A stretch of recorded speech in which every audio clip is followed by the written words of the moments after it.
Jeffrey is an ass.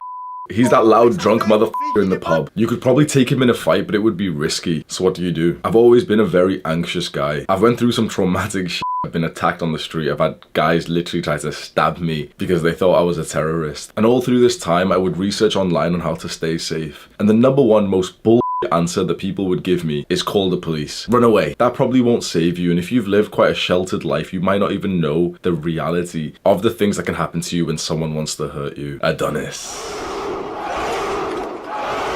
Adonis keeps his tribe safe. With will, strength, and courage, Adonis fends off the opposition. The tribe leader looks after his loved ones. And because of this, Adonis's tribe flourishes. Your perception of someone trying to hurt you if you've lived like a very normal middle-class white life is probably very, very wrong. What you see in movies, and especially the shit that you kind of see in those self-defense videos where it's like the guy's gonna show you how to defend from a knife, and you know the attacker comes in with the knife and the guy goes ha ha ha, does this bullshit like he's got the knife in his hand. He's like, see, I told you I could get this. Shut the f up, bro.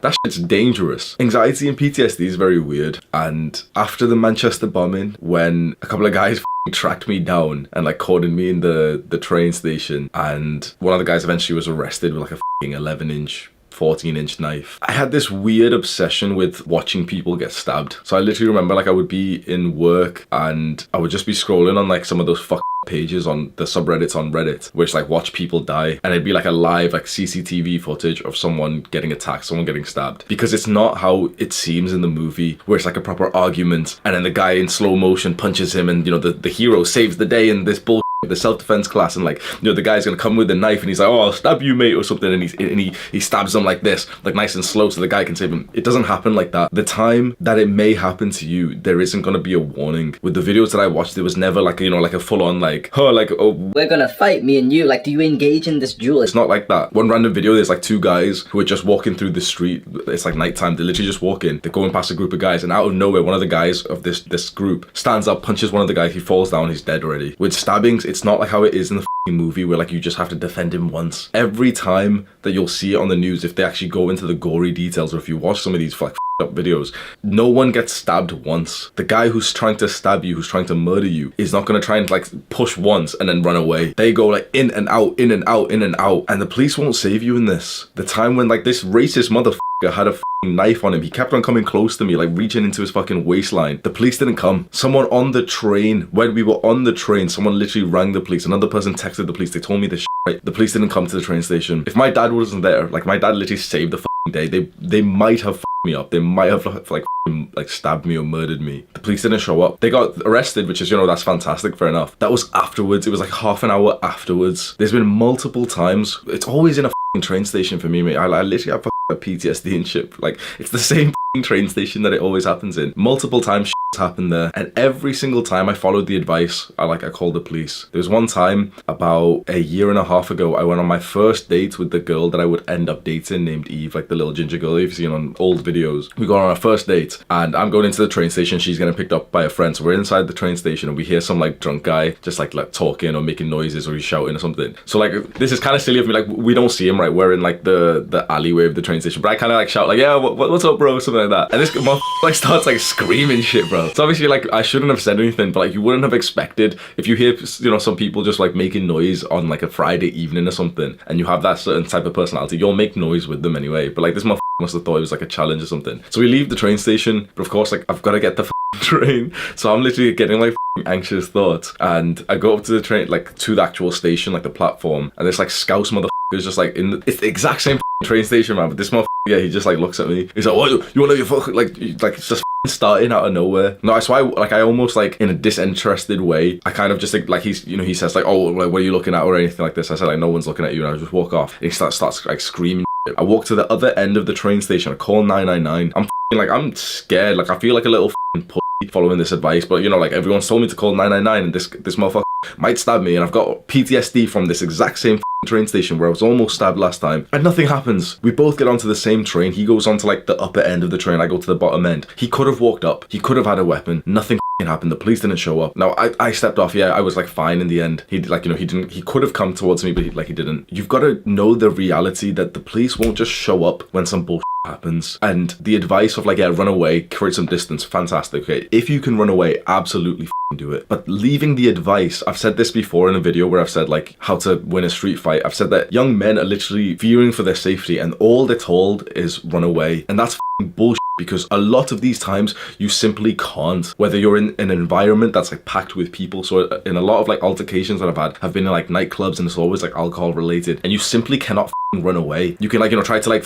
swim past the people around you, but you're gonna get hit in the back if you do that. Sometimes you're with other people and sometimes you freeze. Honestly, like there's 4 responses to scary things that can happen, and people only know the 2. There's fight, flight, freeze, and fawn. And I feel like a lot of us are the freeze and fawn type. I am the freeze and fawn type. Like the freeze is obviously, it's common sense. You literally just like freeze. You just like panic. You don't move. The fawn type is very interesting. This is kind of a side note, but I'll teach you it anyway. The fawn type is when you had somewhat like abusive parents, and after they were like screaming at you, you kind of knew that the only way to like get their love back was like, you know, to like get close to them again and like really, really help them again. So it's this idea of like the person who's attacking you, you're trying to like be nice to them. There's like some old like children's story of like animals or whatever it is, and one of the animals is bullying the other one, and then the little animal says like, oh, but like you've got this like splinter inside of your leg, I'll help you.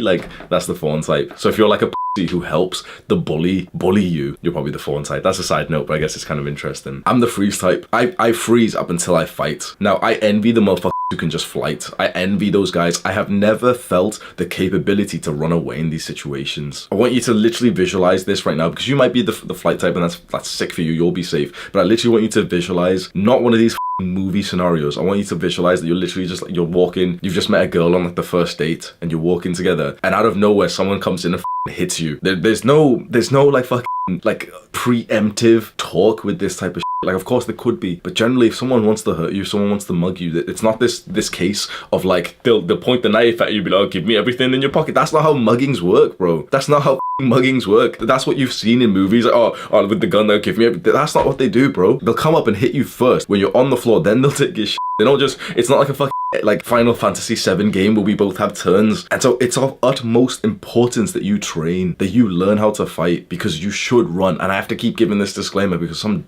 is gonna come to the comment, but you know the best way to win a fight is to run. Shut the fuck up. Just shut the fuck up. That's a pussy who hasn't been in this real scenario, because we know if you can run away. If you can create distance, but there's a lot of times where you can't. And one of the most important things that you can do is already have experience of getting hit in the face. Join a martial arts club and do the sparring sessions there and fight some of their good fighters. And of course, like they're good fighters if they're like good people. They won't like bat at you, they won't like, you know, just knock you out or anything, but they will test you. They will be like tapping you on the nose and everything. You will feel pain and they'll hit you in the stomach and everything. Fight those guys, spar those guys. Once you've sparred the best fighter in your club, you feel different. And of course this could be a level of confidence and ego that might not be helpful, because you know the guy that you go and fight in the street isn't a good fighter, but then he has a knife. But at the very least, if you've got the experience of being punched in the face multiple times, it won't shock you as much. The average person hasn't even been like touched by like a random stranger in the street. He's never done any kind of martial arts. He's like punched a boxing bag like 3 times with his friends one time that he went to like some random bullshit club. And what's so interesting is that if we all learned to fight, there would be less fights. There would be a lot less street fights and violence if a lot of young men went to learn how to fight. Because when you go into that disciplined historical environment in a martial arts club, you sign up for boxing or you try BJJ, the coaches and senseis there give you their wisdom and their knowledge, and straight away you start to respect that art. And you don't want to use it in the street because now you don't have an ego. You know how much power and skill that you have, and you realize that appearances can be deceiving. Like the one random guy who looks like a little bit of an incel will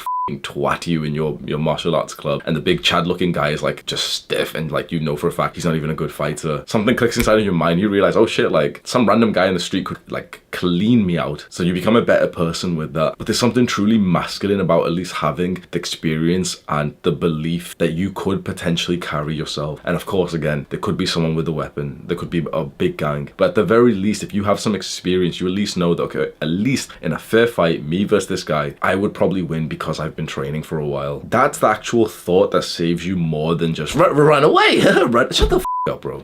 I hate that advice. And I know that this sounds cliche, but joining kickboxing has heavily reduced my anxiety, and I would even say it's reduced my violent, intrusive thoughts more than meditation did. So it's something to bear in mind if you do find yourself constantly panicking and thinking that someone could attack you on the streets. It's very, very, very worth your while to just do the bullshit the logistics of learning where the club is and going to train and, you know, just paying the fee and thinking, you know, it's kind of expensive. The moment you get consistent in it, you will be eternally grateful. And you only need to do a couple of months of this type of training to get like a huge boost to your confidence and reducing your anxiety. Do the hard work, especially when you don't feel like it. Mwah.